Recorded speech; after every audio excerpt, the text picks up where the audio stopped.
Very good afternoon to all of you. I am CMA Yoginder Pal Singh, Secretary to the Sustainability Standard Board of the Institute. I welcome you all to this third webinar of the Vasudhaiva Kutumbakam series organized by Sustainability Standard Board of the Institute. So the topic for today's webinar is emerging trends and opportunities in ESG and impact investing space. So in the studio, we have with us CMA Dr. Ashish P. Thate, Chairman of Sustainability Standard Board, under whose guidance we are able to organize this Vasudhaiva Kutumbakam series. And we also have with us Mr. Pawan Jabbar, who is our distinguished speaker for today's session. So let's start the session with the Institute anthem.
Yeah, thank you, everyone. So now I request CMA Dr. Ashish P. Thate, Chairman of SSB, to address the participants. Over to you, sir.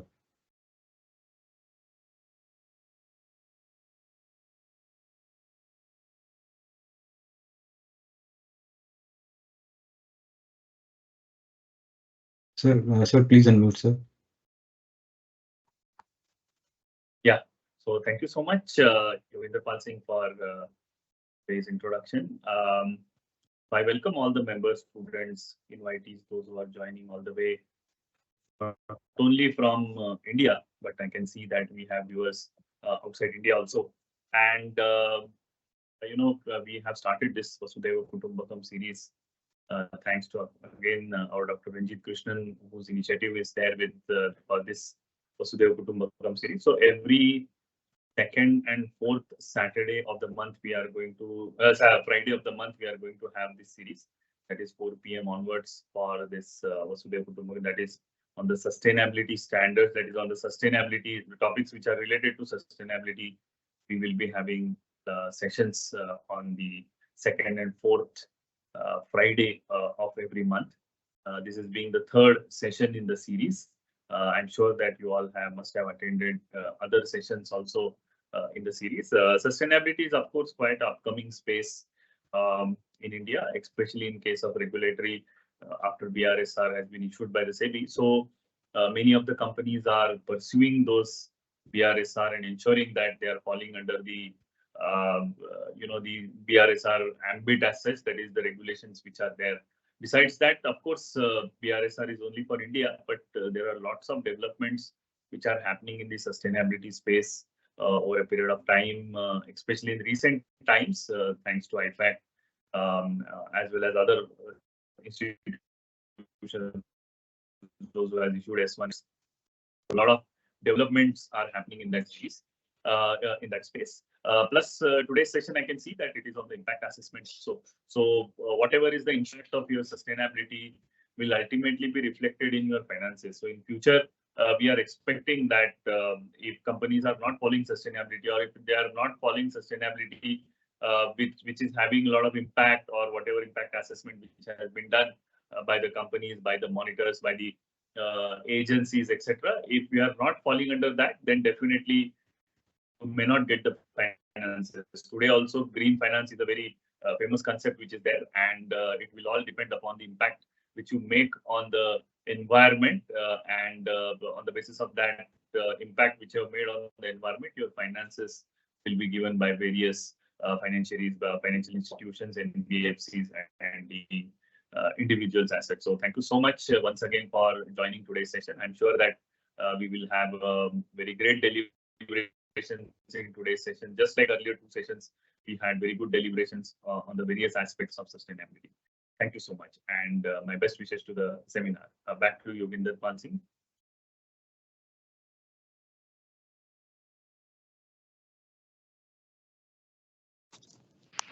Thank you, sir. So before I hand over the session to Mr. Pawan Jawab, I would like to give a brief introduction of him for all the participants. So he practices commercial law. He passed out from the Indian Law Society, Pune in the year 2010 and has been in practice since then. He handles insolvency matters before National Company Law Tribunal and commercial disputes in the nature of civil suits, arbitration proceedings before the High Court. He specializes in advising, structuring, and executing various forms of corporate restructuring transactions involving amalgamations, demergers, capital reductions, buybacks, acquisition, buyouts, etc. The advisory level of such corporate transactions provided by him are an end-to-end solution analysis and involving stamp duty, direct taxation, RBI, SEBI, corporate and competition law issues and compliances. He has also assisted and has been named in the credentials of the book Merger and Takeovers by Pandian and Sridharan edition, 2010 edition.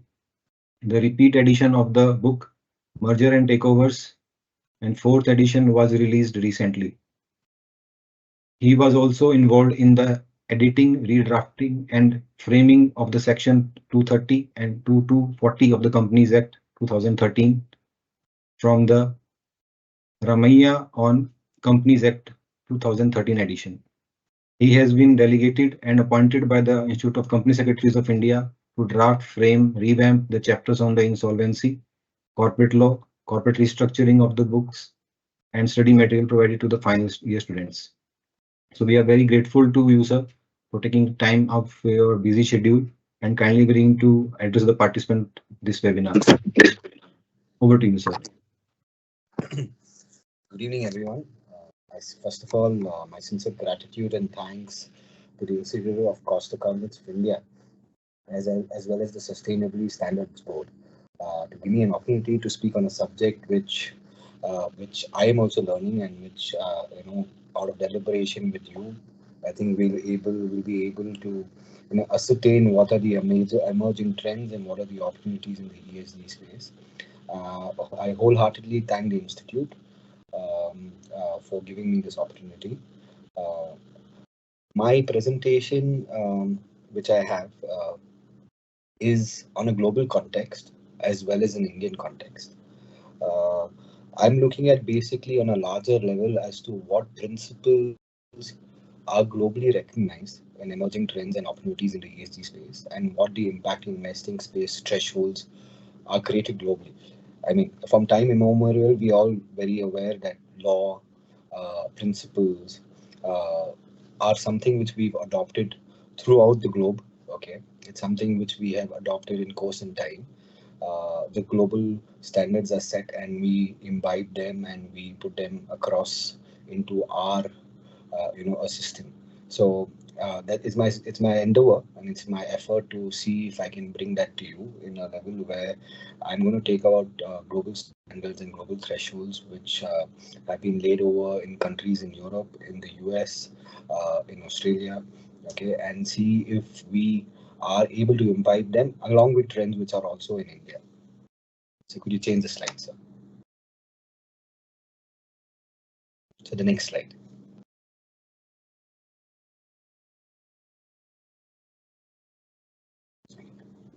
we all know what ESG is.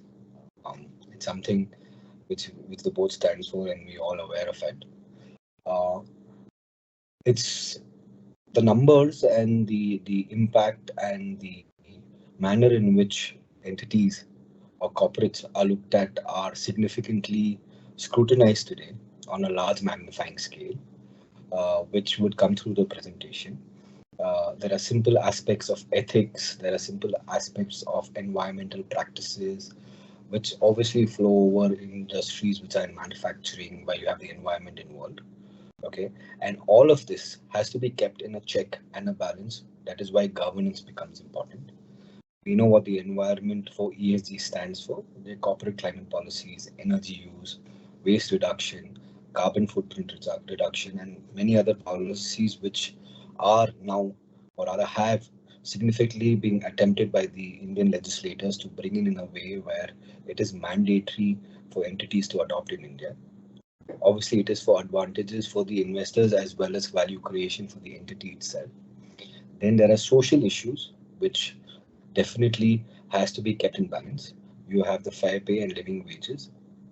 I know we all realize that our labor legislations are ancient.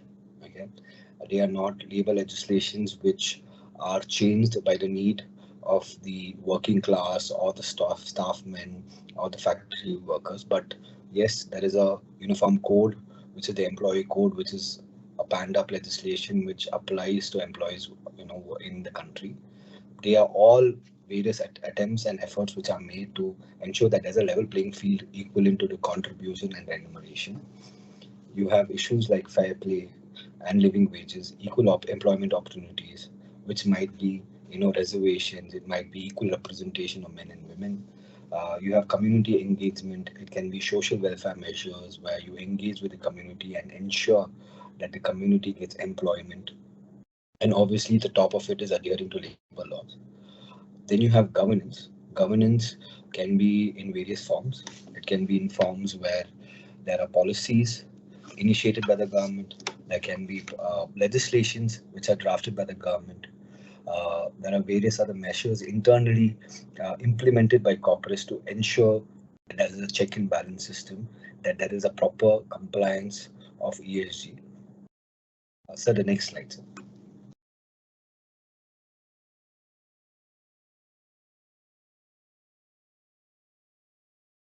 Next slide, sir. Yeah, thank you.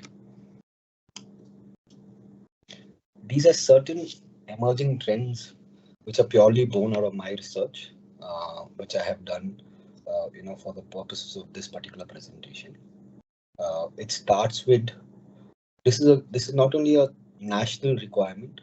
Okay, this is something which goes to the root of manhood and womanhood, where there is ethics which has to be maintained. This is a global phenomenon, and there is an increasing trend which I see based on research, that there is a focus on ethics and integrity.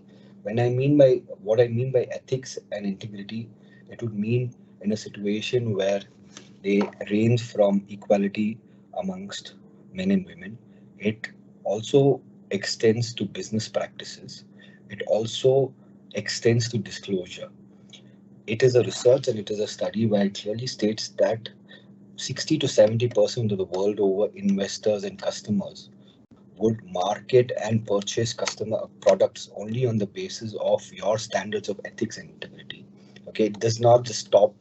ESG is so wide, it's a very generic term, but then you have subheads which where there are significant focuses, and you have an increasing uh, you know impetus on there being ethical requirements being met, which may be fraud, which may be proper business practices.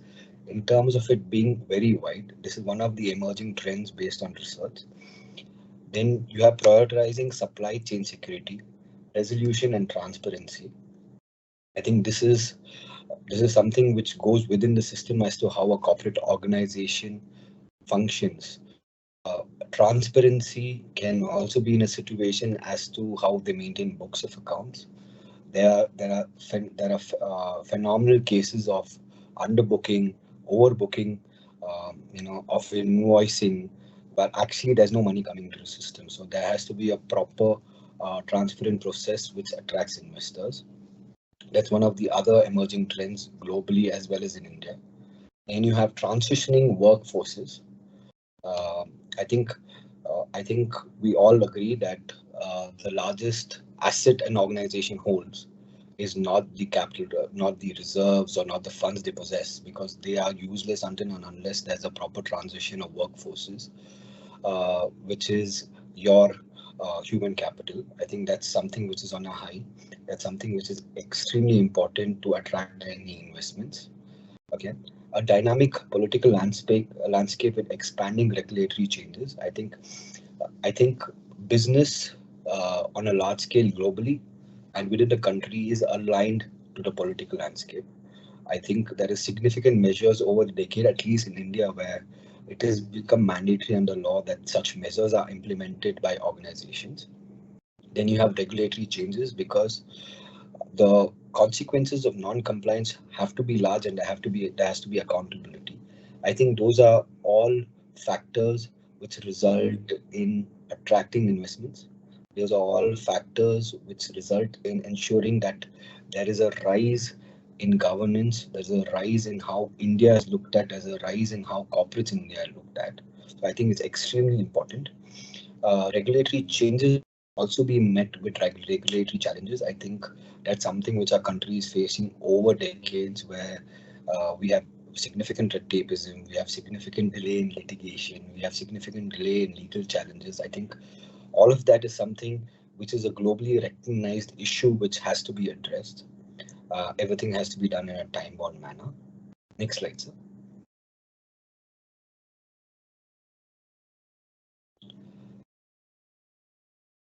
This flows out of the consequences of the previous slide.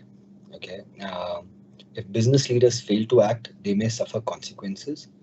I think there has to be accountability on a larger scale with respect to key managerial people, with the board of directors, as to they being accountable that these measures are complied with. Otherwise, there will be legal and penal consequences, because such requirements of ESG should not be taken for granted. There will be convergence of governance and standards, which would basically mean that standards and governance policies would have to converge, it would have to merge, and would ensure that organizations follow it. Sustainable products will become the norm. Sustainability of products would mean the practices engaged in terms of procurement of raw materials, in terms of ensuring that there's an environmental check, in terms of ensuring that there's a pollution check. It can spread over not only food products, it can spread over hardcore manufacturing industries, unless and until sustainable products even extend to the process of recycling. Whether these products can be recycled, it can also be an attractive avenue of investment. So I think it would be a norm. It would be a situation where this has to be done, without which you would find it very difficult to attract investors, and it will be very difficult for you to sustain your business, because there will be regulatory standards which would govern them. Where we have, say, for example, the Food and Safety Act, which is there in India. You have to have proper norms, you have to have proper cooking standards, you have to have proper maintenance of space, you have to have proper maintenance of employment. So I think these are all resulting in sustainable products, and until and unless your product is sustainable, this is a global phenomenon where it attracts investors. Working from home will be a normal feature of many careers. I think that's something of an impact which has added to the ESG growth post the COVID-19 pandemic. I think more or less, multinationals as well as Indian companies have accepted working from home to be a norm, at least on a weekly basis. It also extends, to courts, if I may say that, because I come from a legal background, where you would find that the Supreme Court of India has ensured that everything has to be watched. The option has to be given to the lawyer or the litigator to either choose to appear in person before a court of law or to appear online in a court of law. We call it the hybrid mechanism, which is mandatory in every court in India. I think that's giving also an impetus to technological change in the country. I don't think Teams, or I'm trying to be very basic here. I don't think Teams or WebEx would have been something which would be a normal feature earlier, but that's the feature and that's the basis on which the entire judicial system works. And working from home would also mean that you could do these cases from home. So I'm not saying that it restricts only to the legal profession. It extends through all streams. I think it's become one of the most important tools of your career or of your job. Carbon offsetting will be better. Climate positive becomes the next net zero. I would like to focus on greenwashing because greenwashing is a very important concept where it portrays and it picturizes compliance of an ESG on the basis of a myth. It is not true. Basically, it's a situation where someone portrays that they are compliant with ESG norms, but they aren't. There has to be accountability.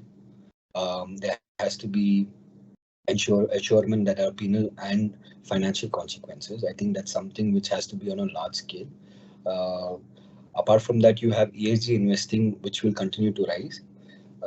It is something which I would want to discuss in a little detail because based on statistics which are available in the market, I was myself surprised that as far as we as a country, I've realized that there are mutual funds in India which focus significantly on companies which are ESG compliant.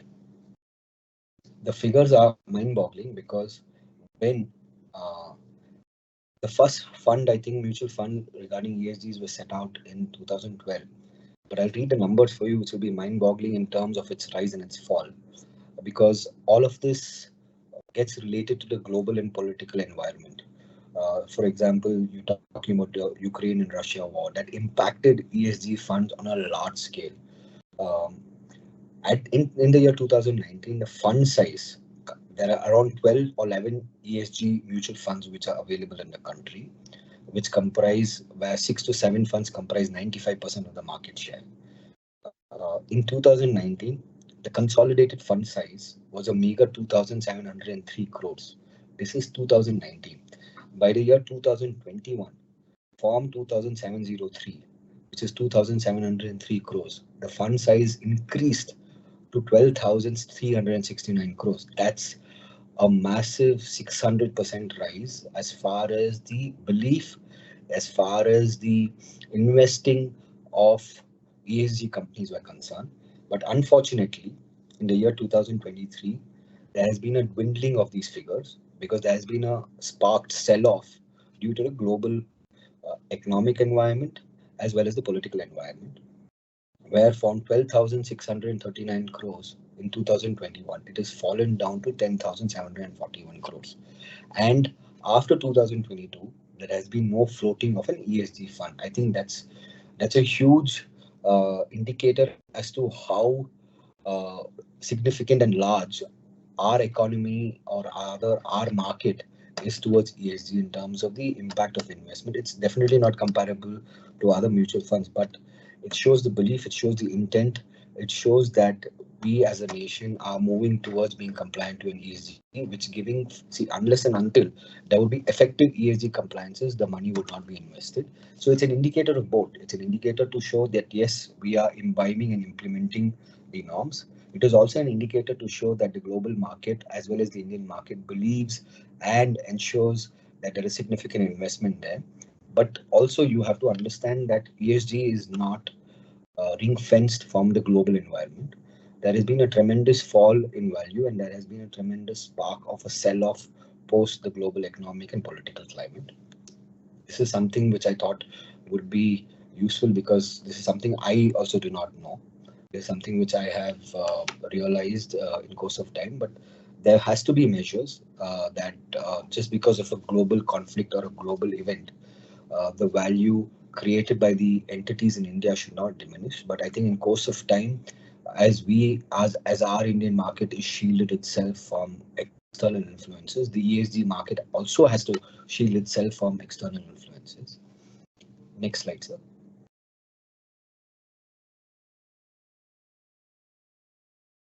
ESG links to cash flow. This is another head. A strong ESG proposition helps companies tap new markets and expand into existing ones. ESG can also reduce costs substantially.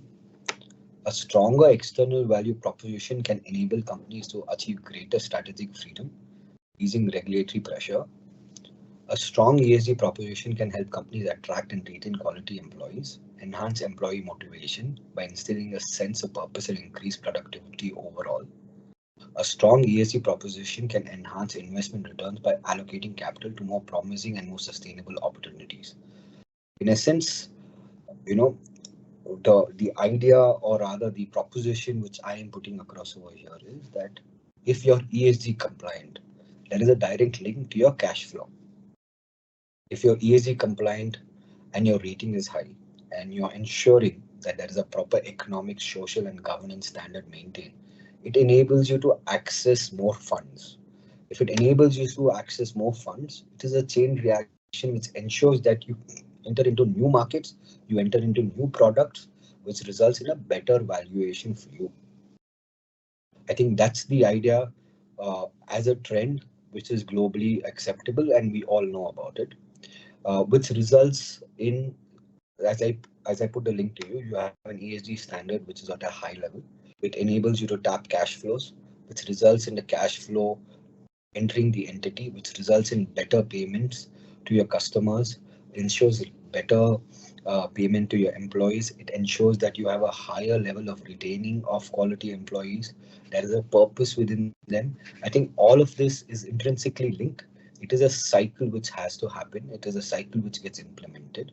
But if there is any greenwashing of this ESG which happens in any of the entities, the cycle would be disrupted. I think that's of a large priority which has to be maintained by corporates. Next slide, sir. Okay, this is something which we are all aware of.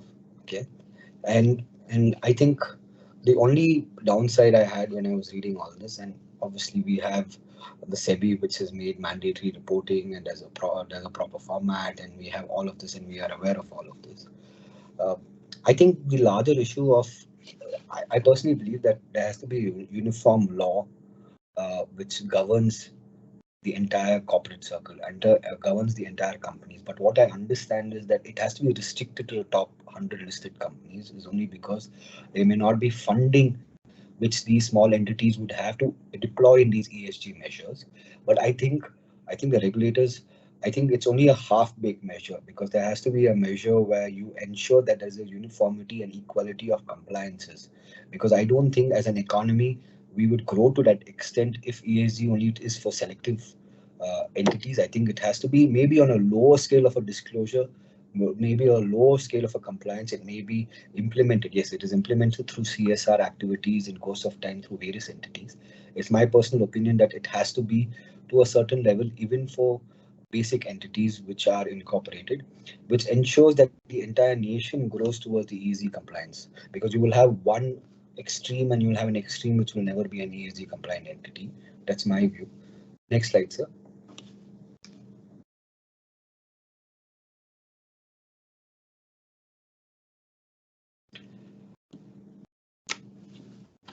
To align itself with the global trends drifting towards ESG regulation, the Indian corporate legal regime is on its way molding its regulatory design to accommodate measures concerning a pro-ESG regulatory regime.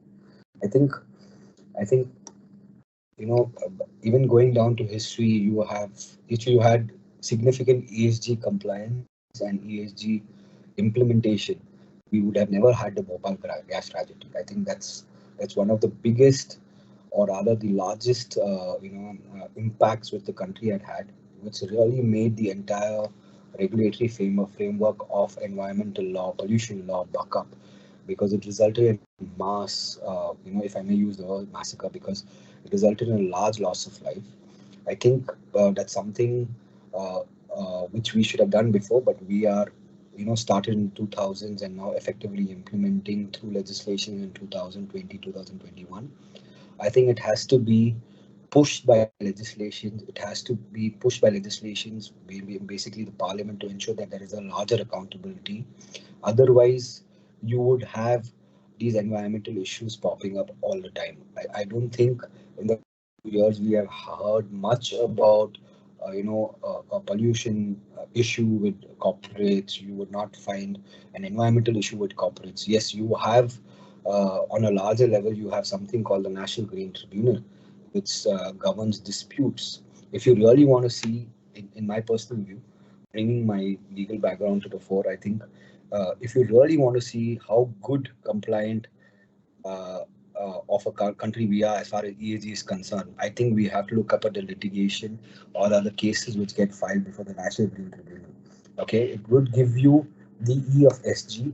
Okay, uh, which I think will also impact socially and governance wise, because if all three would not have been compliant, you would not have cases before the National Green Tribunal. It gives you an understanding. You have SEZ zones, you have structures of buildings coming up and coming down. I think all of this, basically real estate entities, manufacturing entities, I think they go off in a large way. I think for us, I think apart from any other statistic, I think we have to look at the litigation in the NGT. It will give you an idea as to how non-compliant our corporate world is with respect to ESG as a norm.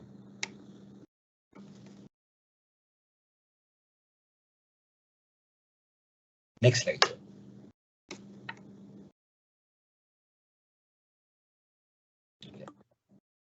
I think this is something which I think these are factors which drive the ESG spirit, necessity, acceptance, and implementation.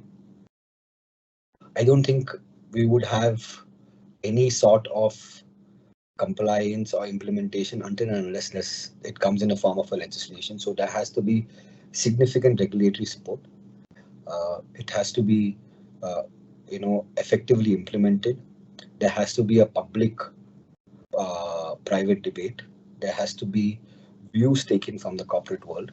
There has to be views taken from, I think, all stakeholders of a company, because I don't think it would be a complete exercise until and unless there is a public view or a white paper which gets released, which covers, ethics, it covers social issues, it covers governance issues. I think any kind of a norm, I think any kind of a business or any kind of a sector would not be surviving and would not be survival. I think the question of survival will be large until and unless there is significantly regulatory support given by the government through laws in the parliament.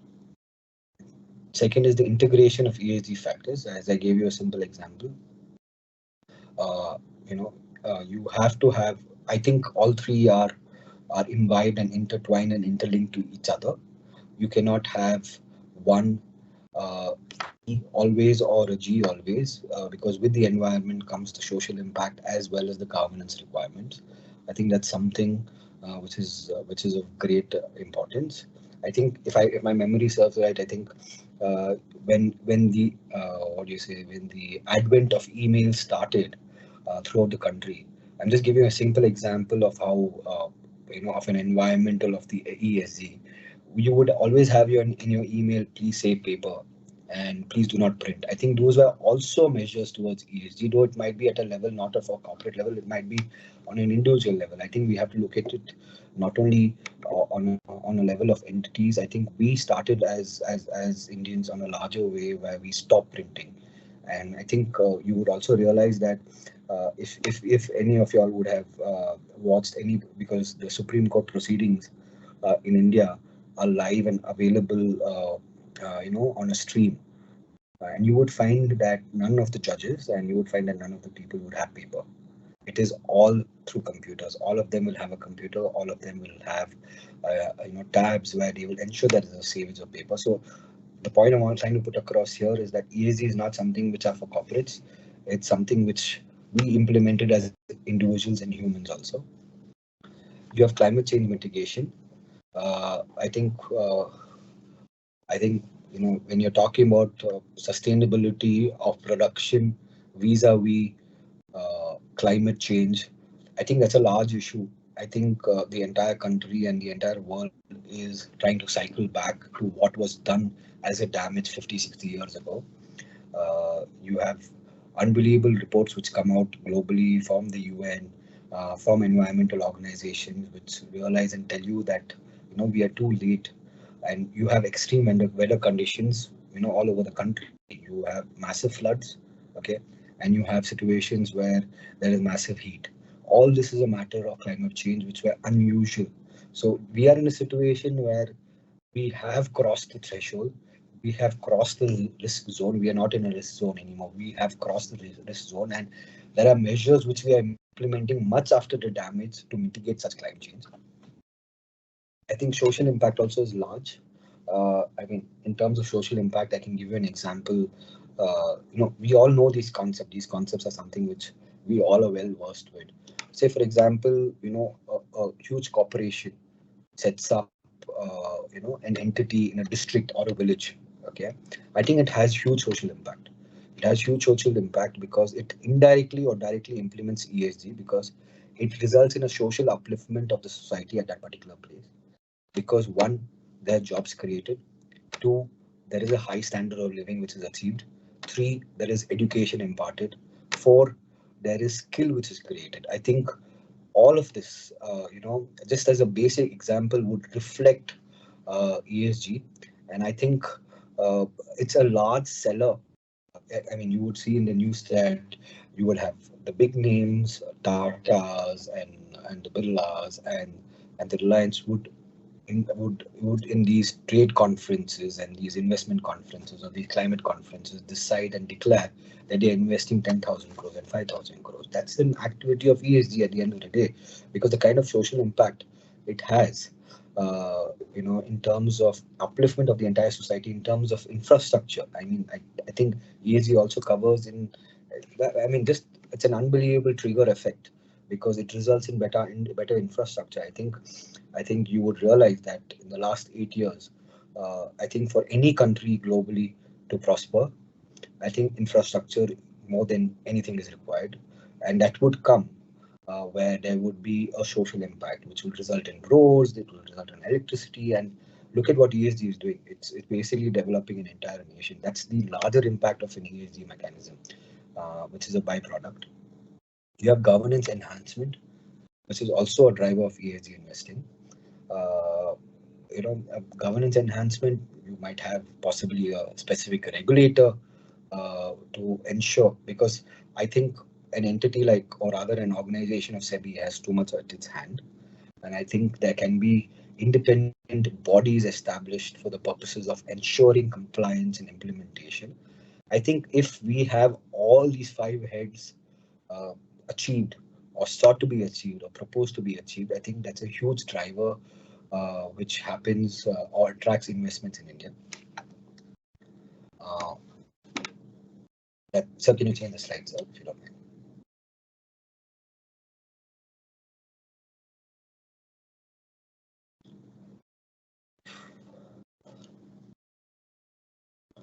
So I think there are several reports which also included, if I'm correct in the speech of the finance minister, where there's going to be a 56% increase in investments with respect to ESG in India. I think that's something which is phenomenal, and I think that's something which has to be done, because I think, as I told you, the kind of impact it has towards a nation is phenomenal. It transforms the investment landscape through ESG factors. That's one of the heads. Companies in India are embracing ESG criteria in operations and governance. Recognition that sustainable practice is equaling to long-term profitability. What is always seen from corporates and from the angle of a corporate, that I have to be ESG compliant to get money, or rather attract investments, or do an impact investing, and etc. Okay, what they do not realize, which is there the second head, is that not only are you creating value there to the investor, you're creating value for yourself. I think it goes on a large way where your end objective is not an investment. Your end objective is value creation, which happens through the ESG mechanism. I think that's something which is the end of the circle. We are looking only at the middle of the circle, which is the investment landscape. It results in a landscape of profitability as an existing promoter or an existing corporate. There is an increasing demand for ESG aligned investments in India, which I don't think is no more a checking box. I mean, I'll just bring an example where like a couple of decades back or a decade back, if you would do a certain investment deal with, say, for example, a foreign investor in India, they would always ensure in their shareholders agreements and share purchase agreements that you have to be compliant with the Bribery Act. Okay, you have to be compliant with non-corrupt practices, if I may say it. Okay, there would be legislations which will be put in the agreement and say that you have to disclose or you have to represent a warrant as a director or a promoter that you have not done any of such measures. I think it's more now towards ESG. I think ESG is again become a prerequisite for any promoter because globally it's an accepted practice. I think that's the example I can draw where now it becomes a prerequisite and a pre-requirement. Financial institutions offering more ESG focused products. I think that's something which we are all aware of in terms of NBFCs offering these products and helping funding of these institutions. ESG integration is reshaping India's investment scheme. Correct. I think it is reshaping India's investment scheme, and I think the impact of the last 10 years is being felt in this decade. I mean, if you could see the kind of infrastructure and the development which has happened throughout the country, it is definitely reshaping the country for other benefits also. Not only an attractive, the best place in town to invest. I think it also is increasing the growth of the nation, which I've already told you. Next slide, sir. So this is a stock which I've this is a statistic which I've already told you, where the fund size worth a meager 2,703 crores in 2019, more than 9,411 crores in a year, and then rose to rupees 12,369 crores in 2021. Show the analysis. However, starting 2022, AUM of ESG focused funds started to dwindle to rupees 10,741 crores and further fell to 10,603 crores in 2023. The trend follows a similar script even for flows. ESG focused funds have seen the highest outflow ever in 2022, which means it's an exit from the funds, worth rupees 941.62 crores. For 3 consecutive years starting 2019, ESG funds continue to see net inflows peaking at rupees 5,532.42 crores in 2020, when 6 schemes were launched in the category. The 6 months of 2000 ESG schemes have a net flow of rupees 891.53 crores. These are the statistics which are available by market engines, which I have put across over here. So in essence, you see the robust market for ESGs, and you see the robust market as not only looking at a company inviting investors, it also results in a situation where you have third-party individuals like us who can put in money through ESG funds in these entities. Next slide, sir.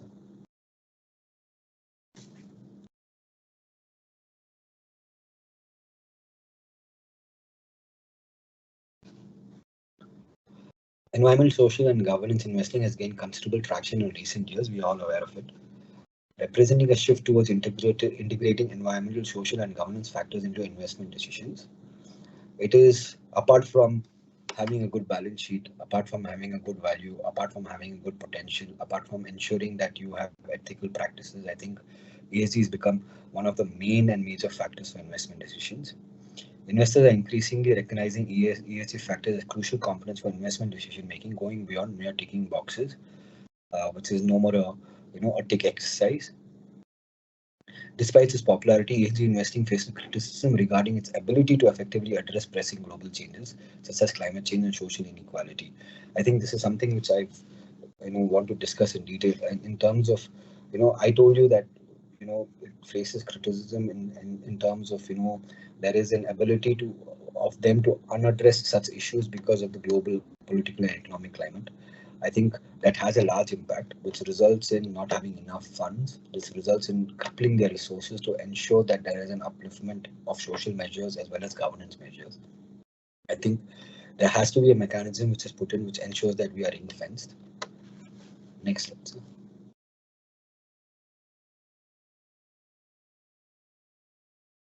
I think we go back to 1928 and something called the US Pioneer Funds. This is just tracing back the history, so I won't deal much with this. just for everyone's information. Next.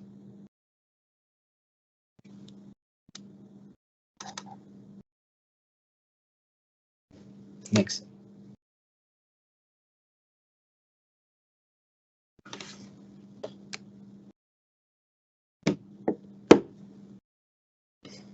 We witnessed an emergence of innovative tools, which is socially responsible stock indexes, an introduction of a triple bottom line, and something called the PPP, which is the People, Planet, and Profits. We have the ESG framework, which is traced back to the United Nations Environmental Program Financial Initiative, which pushes that. I mean, in terms of what the UN does and what the global chant, as far as these institutions are concerned, is only sustainable development as such. It does not look at profitability. I think the change in dynamics and a change in strategy and a change in how the system works has happened over the last 3 decades, where it's looked at a more economical benefit now and becomes a sine qua non to any entity in the country. Then you have building on this foundation, the UN further advanced the integration of ESG consideration into investment practices with the launch of the principles for responsible investment just 2 years later. So I think you evidence that the global change has resulted in national change. I think we are integrating and implementing these principles even in India. Next slide, sir.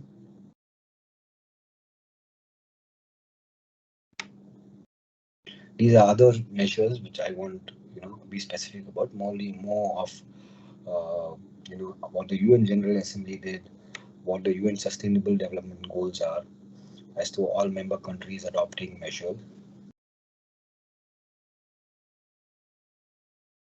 I think, in essence, it results back in the importance of international law, where you have various nations who are part of the UN who had set out these principles in the 1900s.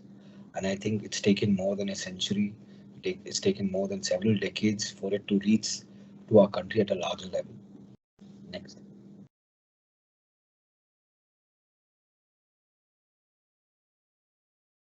I think this is something which is common for every shape or system of an entity. There is a growing demand of transparency and accountability for standardized and reliable ESG data to inform their investment decisions accurately. I think this is something which is of great importance.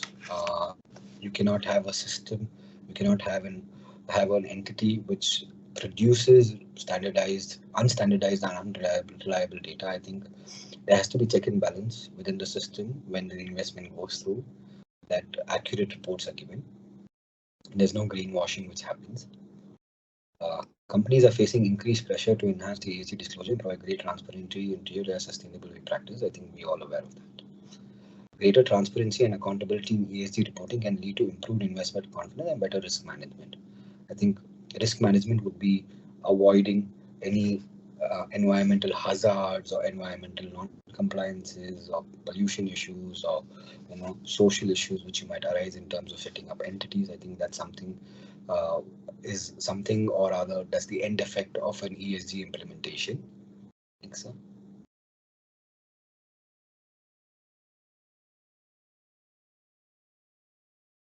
ESG investing has experienced a significant surge in popularity amongst investors, driven by growing awareness of sustainability issues and desire to align investment with ethical values. I think we're looking at social, of ESG only with respect to fair play, fair jobs, equality of opportunities. I think what is something which I can take the liberty to talk over here is that ethical values go to the extent of even procuring, even bribery, if I may say it, even licensing. I think social impact of ESG is not only to its employees; it goes to a larger level to ensure as to how the corporate functions ethically in terms of their procurement of products. Say, for example, ethical values would be good paymasters, ensuring good business deals are done, ensuring good products are procured. It is not a facade that they will procure undervalued products or bad products. I think those also extend to ethical values. I think that's something which is so much of a wide range, and it is very important to inculcate that within the system. Anything which I think an entity does, it is ethical value, which is there at the forefront, which results in attracting investors, customers, employees, clients. uh, You know, all of it is driven by ethical values. Then you have factors contributing to growth: increased investor demand for responsible investment options, regulatory pressures, and corporate commitments to sustainability have contributed to the rise of ESG investing. Perceived benefits: ESG investing is often praised for its potential to generate financial returns while promoting positive environmental and social outcomes. So, in essence, it gives you a wholesome rise as an entity, not only through social, economic, and governance measures. It gives you unbelievable value creation. I think you're looking at only investment. I will repeat to say that it gives you fantastic value creation, which is something I think the promoters have to be made understood. The regulator has to come out and put this across to them. Next. Social factors such as diversity, employee well-being, and community engagement are gaining prominence with ESG investing. I think we have spoken about that. Investors recognize the importance of these social issues in driving long-term value creation and are actively seeking companies that prioritize them. Companies that prioritize social factors tend to have stronger employee engagement, customer loyalty, and brand reputation. I think it's unbelievable that such a concept exists because it cuts down to the bare bottom line. It goes down to even customer loyalty. It goes down even to employee engagement and brand reputation. I think it's so dynamic, the ESG. I think it has to do with respect to every step an entity takes forward. It reflects in every step they do. Next.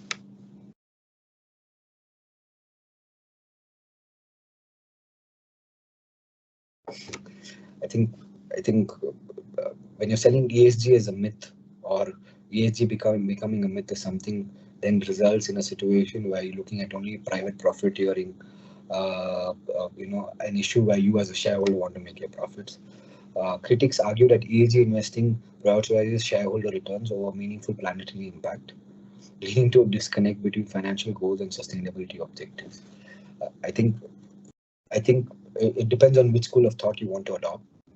I think if you want to adopt the school of thought of a larger impact on the economy, I think you would side with it being sustainable, rather than it being only for private profiteering. Yes, it results in an impact where there's profiteering, but then on a wholesome level, it results also in a situation of growth and value creation, not only within the organization but also with outside the organization. Despite its popularity, ESG investing may fall short in effectively addressing pressing global changes, such as climate change and social inequality, due to its narrow focus on financial metrics. Again, it depends on, again, the argument of the other school of thought is that ESG is just a norm for you to make profits. I think it does not result in a situation that you mitigate climate change or ensure that there's no social inequality. I think it's going to be always a coffee toffee debate, but my understanding in terms of the numbers of money which has gone into the system as far as ESG funds are concerned, and vis-a-vis the litigation which might be available for the National Green Tribunal, would definitely give you an answer as to whether there's private profiteering or actually ESG has achieved its goal. Then you have ESG investing facing regulatory challenges, including inconsistencies in ESG integration and a lack of standardized reporting frameworks, hindering its ability to drive meaningful change. I think that's something which the regulator is working on to ensure that there is a uniformity in terms of reporting and standards, which is available. We all know about that. Next.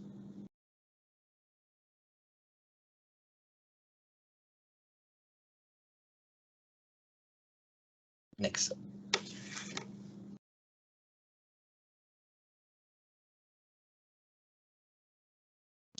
And it results in impact investing, which is an outcome of ESG, where impact investing represents a strategic approach to investment that seeks to yield both financial results and positive social and environmental impacts. Unlike ESG investing, which considers a company's environmental, social, and governance factors alongside financial metrics, impact investing places primarily emphasis on achieving specific social or environmental objectives.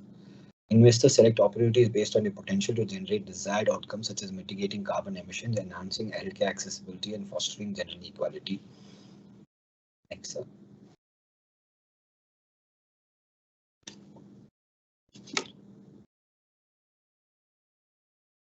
The scope is diverse. It spans through sectors of sustainable agriculture, microfinance, affordable housing, and renewable energy. I think these are the best manifestations of the present government for the present 5 years and the next 5 years.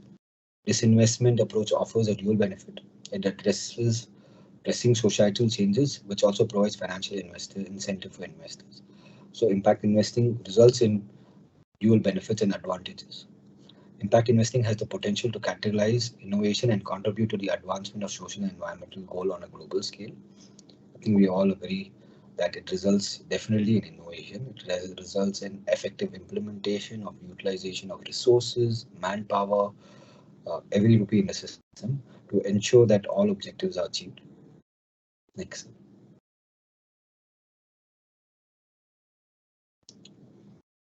Other consideration is the scalability of impact investments, which they can make significant contribution to addressing certain issues. They may not always be sufficient to tackle broader systematic challenges effectively.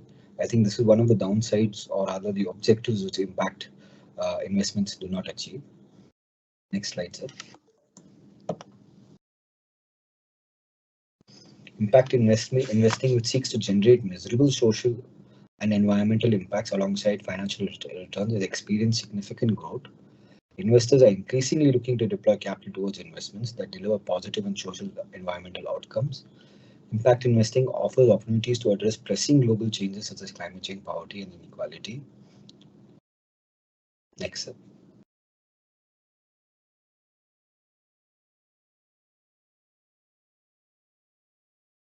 ESG investing aims to achieve a balance between financial gain and positive social and environmental impact by favoring companies with strong ESG performance and a commitment to sustainability. ESG investors aim to encourage businesses to adopt more sustainable practices, thereby contributing to more sustainable future. In contrast, impact investing prioritizes general beneficial social and environmental outcomes alongside financial returns. Next slide. Investors seek out projects or activities with specific positive impacts, such as reducing carbon emissions or promoting gender equality, placing less emphasis on financial gains. While both ESG and impact investing share the goal of promoting sustainability, their primary objectives differ. Impact investing prioritizes sustainability over financial business benefits, whereas ESG investing strikes to balance between the two. In a sense, impact investing resulting in a financial benefit is just an ancillary or incidental achievement, where the priority is only sustainable development, whereas ESG balances both sustainability as well as the financial benefit. Next. Sophisticated integration of ESG factors, demand for transparency and accountability for Christian social factors. We dealt with this earlier when I was speaking. Next, sir. Thematic investing based on specific ESG themes or mega trends is gaining popularity amongst investors. I think it's a resounding rhythm and what do you say, and momentum which is there in the market towards ESG companies. Themes such as clean energy, sustainable agriculture, and healthcare innovation are attracting capital as investors seek to capitalize on the transition towards sustainability. I think on a larger scale, we do agree energy and health and agriculture being the backbone of a country. I think it would immensely attract investors, especially when there's thematic investment and there is ESG themes of such nature. Thematic investing allows investors to align their portfolios with long-term sustainability trends and emerging market opportunities. Next. So I'll just finish in 2 minutes. I'm just going fast because I think I'm out of time. Regulatory developments aimed at promoting sustainable finance and ESG integration are shaping the ESG landscape. We are aware of that. Policymakers are introducing new regulations and disclosure requirements to drive greater transparency, consistency, and accountability in ESG investing practices. Strong regulatory framework can provide clarity and guidance for investors and companies navigating the ESG landscape. I think clarity, simplicity in terms of what the regulations and the mandatory norms are is the need of the hour. Because even a legislation like the Companies Act, which is 1.5 or more than a decade old, or not more than 100 years old. I mean, you have the Act, which is a decade old, which is the 2013 Act. But if you see the Companies Act flows from 1913, and today also we don't have clarity or guidance on several issues. I think it's very important that this being nascent legislation, which is just being introduced and being complied by entities, there has to be at least an ombudsman or a guidance or an FAQ note which ensures that there is effective clarity given to corporates and investors to ensure that they understand what they have to comply. Next step.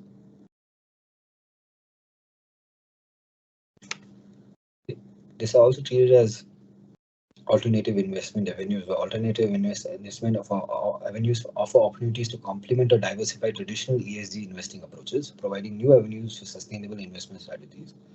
Diversified investment approaches beyond ESG allows investors to explore a broader range of sustainability-focused initiatives, potentially unlocking new opportunities for impact. Alternative investment strategies have the potential to drive meaningful change by addressing specific environmental and social changes through innovative approaches. These are alternative investment avenues available to us. Next, sir. I think on a larger scale, it's a common goal where while ESG and impact investing differ in their approaches, they share the common goal of promoting sustainable and social responsible investment practice. The end benefits are different, at least the goal is common.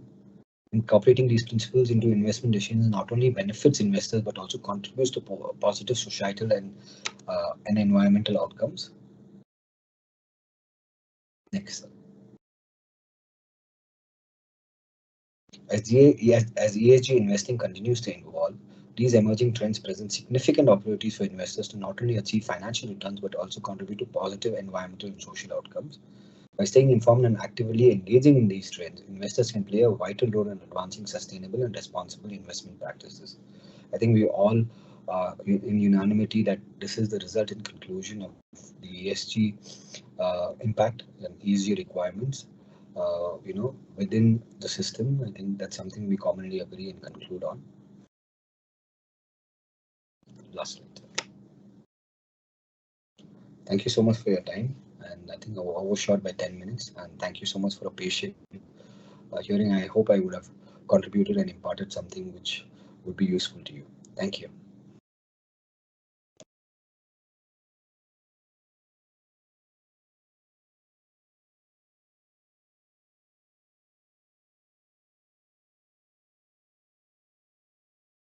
Thank you, sir. So we have a few questions received from the participants.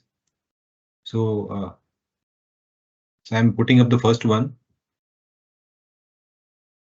The first one is, sir, how do we relate ESG issues at corporate level with the SDG goals committed by a country in a global forum like COP26?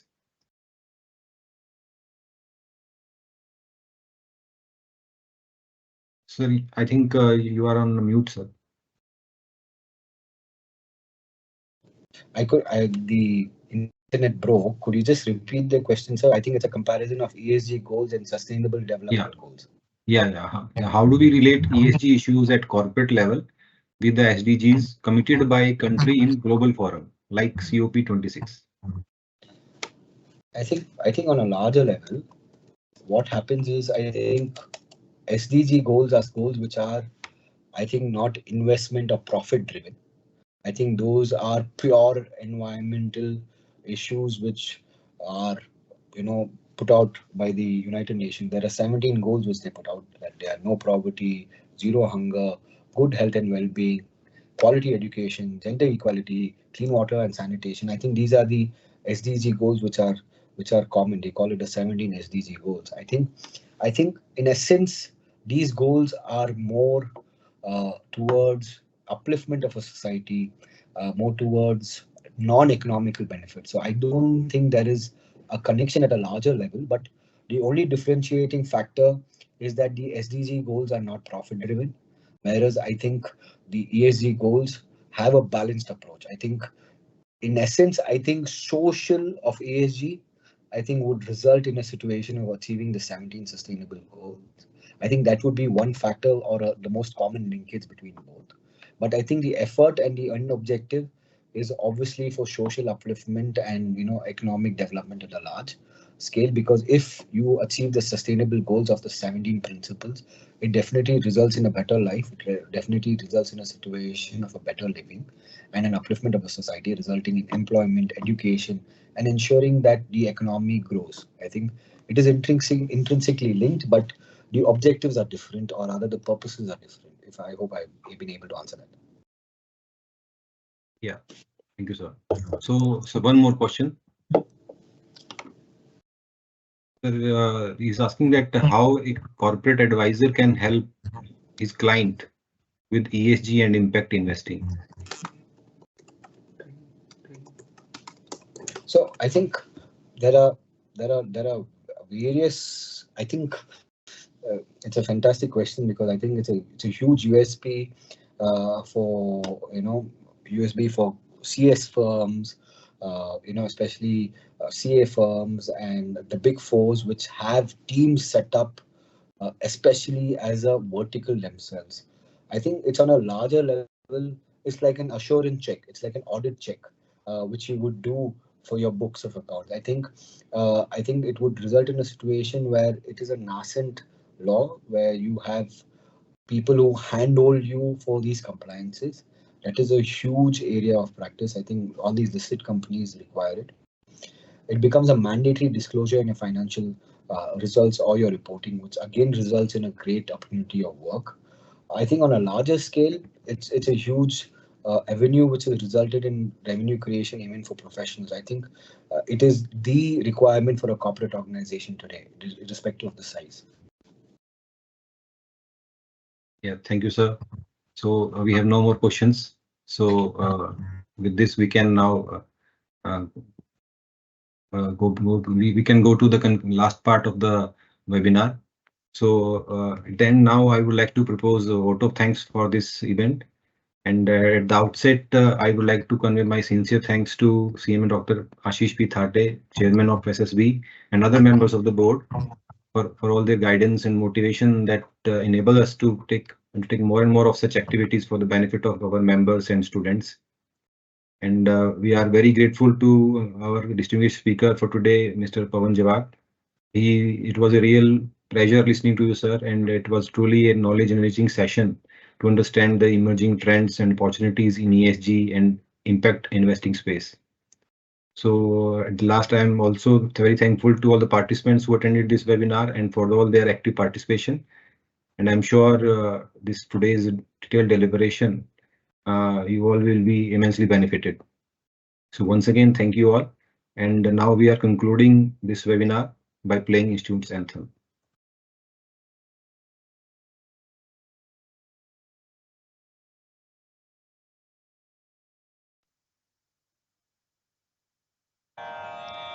असतो मा सद्गमय तमसो मा ज्योतिर्गमय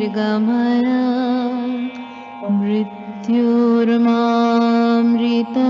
गमय मा सद्गमय तमसो मा ज्योतिर्गमय मृत्युर्मामृतं गमय असतो मा सद्गमय तमसो मा ज्योतिर्गमय मृत्युर्मामृतं गमय ॐ शान्ति